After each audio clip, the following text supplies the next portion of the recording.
Passa da un leggio all'altro non solo per essere eseguita, ma anche per trasformarsi completamente. La musica di Pino Donaggio è così bella che ispira altri musicisti. Così, nelle mani della pianista Isabella Turso, canzoni famose come Io che non vivo o temi di film come Vestito per uccidere diventano un'altra cosa.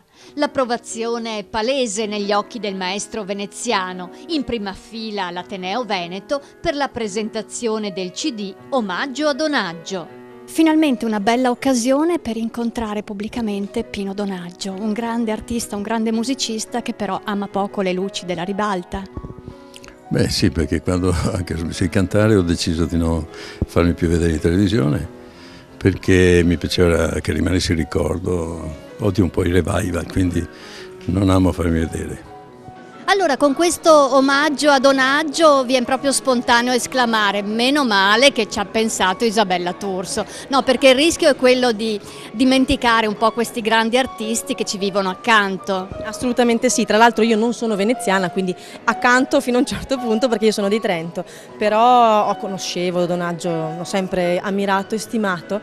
Come è scattato l'innamoramento? L'innamoramento viene da tempo, perché il fatto che partisse dalla musica classica il suo percorso, un po' come me, e dalle canzoni si è trasferito è una parola, si è proprio dedicato alla musica da film, questo mi ha sempre intrigato, ecco.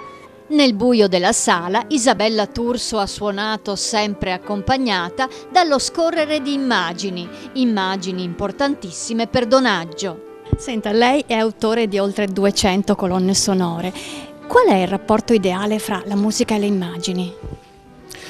Io mi sono abituato talmente tanto a scrivere con l'immagine davanti che da solo stento adesso a scrivere.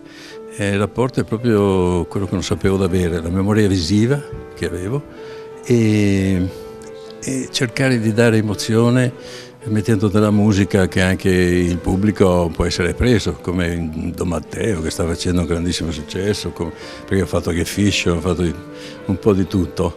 Quando arriverà un Oscar per Donaggio?